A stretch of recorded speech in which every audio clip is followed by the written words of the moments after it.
Di kayo matakot yun? Aba, hindi pala ako kakalingain ng asawa ko pag namatay ako. Kasi hindi ka nagkulang ng paalala. Tama? Kapag nagkaramdam ka, di kayo yung mga anak mo, wala nang makakain yan. Kung talagang mahal mo mga anak mo, mahalin mo muna ang sarili mo. Tigil mo yung paninigarilyo mo. Amen.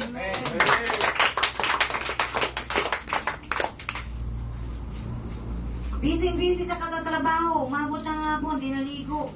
Nung pagod na, nainitan. Kailangan niyang maligo. Ligo naman siya, sarap maligo. Tanggal ang init ng katawan, di niya alam. Pagod na pagod ang ugat niya. Aray, aray, aray. Sinong gumawa ng aray mo? Ikaw din. Amen.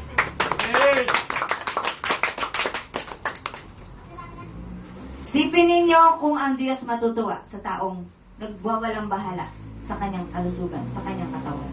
Hindi natutuwa ang Diyos sa mga taong binabaliwala ang katawan nila. Sapagkat yung inyong katawan ay hindi sa inyo yan. Pag-aari ng Diyos yan.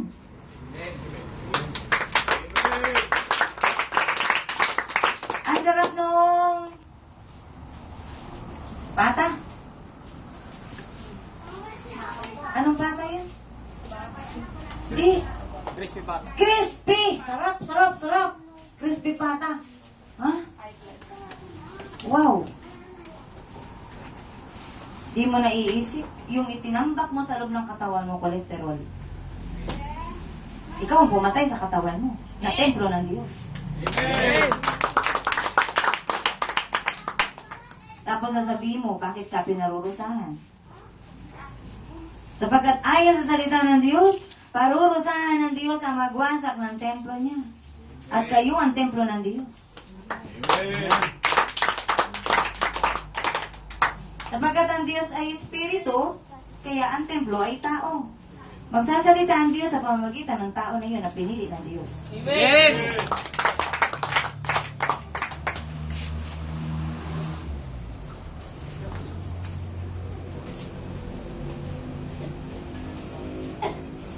Kim, naglalaro kayo ng daddy mo. Sa tuwing sasabihin mo na huwag manigarilyo, tatawanan ka lang niya. Pupunta siya sa terrace, doon siya maninigarilyo. Niloloko ka ng tatay mo. At nagpapaloko ka naman. Kunin mo yung sigarilyo, gatong mo doon sa basura. Sindihan mo lahat ng sigarilyo. Susuan mo yung basura nyo. Amen. Amen. Nakita mo sa tatay mo, nalab mo siya. Hindi kita aalagaan kapag tumanda ka at nagkaroon ka ng sakit sa baga. Sapagkat hindi ko gustong manigarilyo ka. Iyo nga ang binibili mo niyan. Pero ang katawan mo ay pag-aari ng Diyos. Amen. Amen. Bakit ka pumapayag? Na kapag sinasaway mo ang daddy mo, pumupunta na ng terrace, doon nag-smoke. Enough ba yung pagsaway mo? Naglulukuhan lang kayo. Oh, naninigarilyo pa ba yung tatay mo, RJ?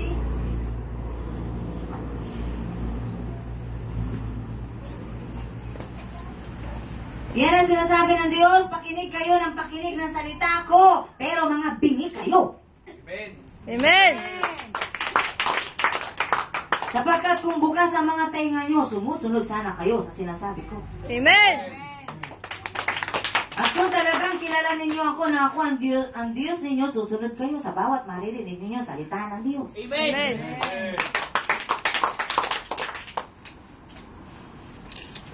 Ano ang dahilan? Ang hirap kasi. Naglalaway ako kapag wala akong nahihitit na sigarilyo. Lagyan mo ng bulak para yung laway doon pumunta sa bulak. Amen. Amen.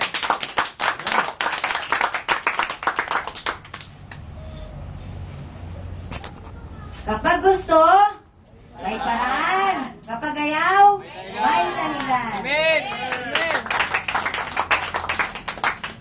Kaya nga, gusto ng Diyos na kayong lahat ay maligtas. Na lahat ng tao ay maligtas. Kaya ginawa niyang paraan, isinugo niya ang kanyang bugtong na anak na si Jesus. Amen.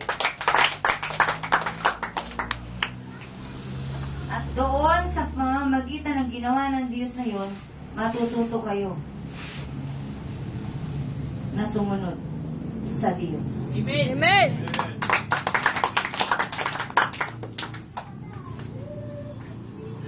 Hindi lang basta ipinako si Jesus.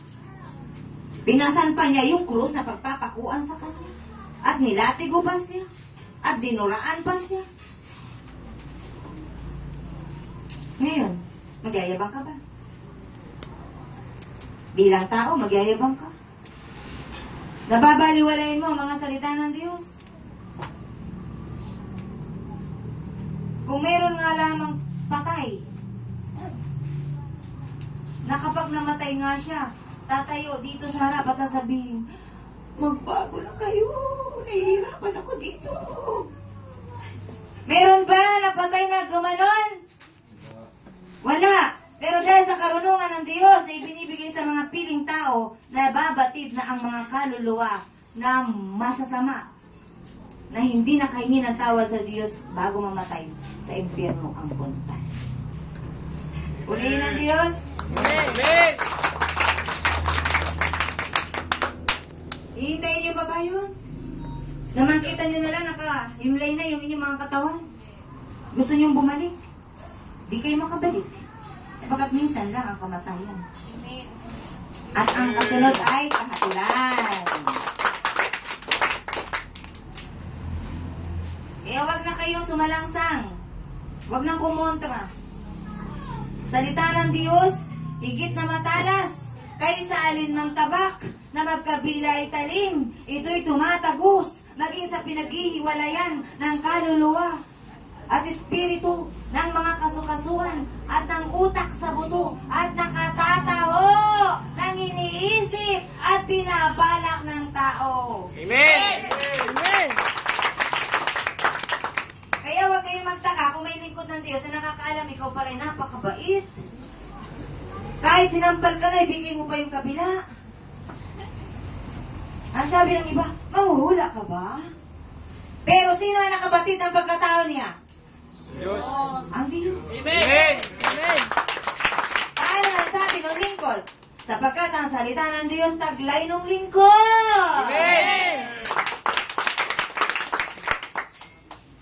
Kaya kung gusto ninyo ng mga ganun, himala ng Diyos, magsikap kayo sumunod sa Diyos. Amen. Sapagkat ibinibigay ng Diyos ang gift sa lahat ng mga nagsisikap sumunod sa Kanya. At kapag deserve na ng tao, ang sasabihin ng Diyos, anak, bibigyan kita. Give of feeling, ibibigay ko sa iyo. Amen.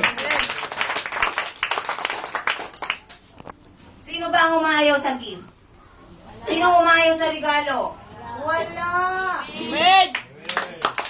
Paano kung ang Diyos ang magre-regalo sa'yo? Tatanggi ka ba? Anong gagawin mo? Magpupuri ka sa Diyos! Amen.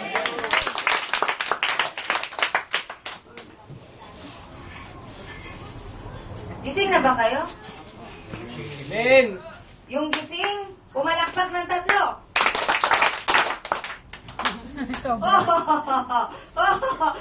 Yung gising, pumalakpak ng 5. Sobra. Purihin ang Diyos. Amen. Dapat kapag ang Diyos ang nagsasalita, wala kayong palalagpasin na kahit ano. Amen. Paano kung sabihin ng Diyos na, saluhin? Ay, nakatungo ka. Paano mo masasalo? Saluhin. Sumalo ka. Di ba nakita ng mata mo yan, may binigay ang Diyos sa'yo? Amen. Sapagkat ang Diyos ay Espiritu.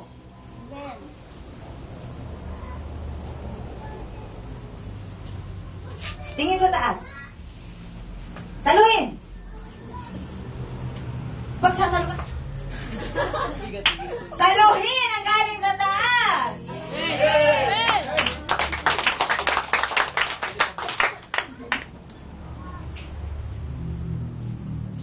Lahat ng sinasabi ko sa inyo, makinig kayo, ako ito eh. Pero yung gift ni God na magsalita, nasa akin na. Amen! Amen! Yung gift ng kalakasan ng loob at pagtitiwala, nasa akin na. Amen!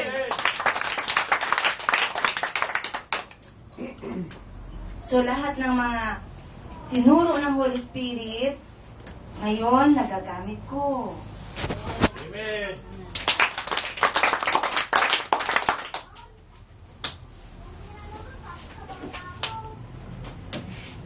Kaya gusto ko ipalam sa inyo, nag-aral din ako sa Diyos. Amen!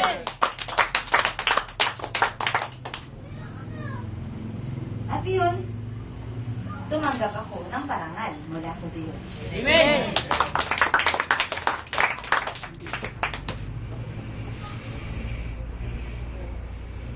Pagsisikap na matanggap ang Holy Spirit. Amen.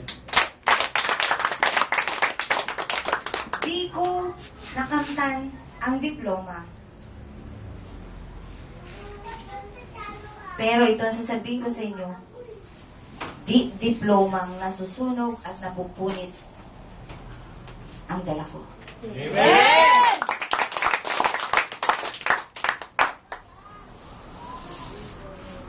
At ito ang sasabihin ko sa inyo lahat, magsikap kayo, magaya din sa natanggap ko. Amen! Amen! Magkaroon man kayo ng diploma galing sa school, deserve niyo yan. Kung kayo nga ay nag-aaral. Amen! Amen! Subalit, ang matanggap ninyo, si Jesus, sa buhay nyo, yun ang the best. Amen! Amen!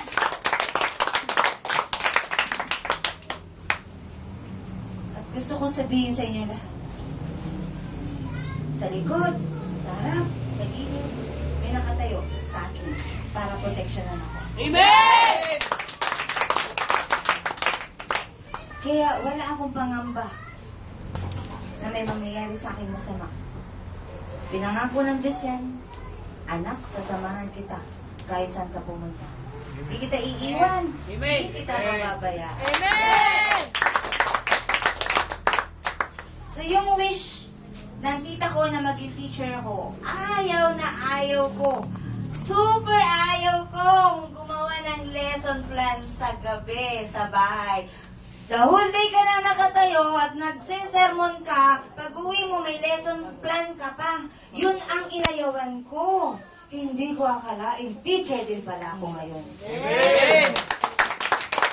Ang kaibahan nga lang, di ako gumagawa ng lesson plan. Sigay! Amen! Kung anong ituturo sa inyo, ready na yun. Nakahanda na lang. Ibibigay sa akin ng Diyos. Amen!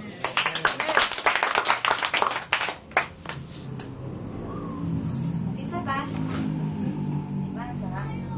Ang sarap na ang Diyos ang nagbibigay ng kakainin mo. Masarap yun! Kapag ang Diyos ang nagbigay ng kakainin mo, masarap yun! Walang pait.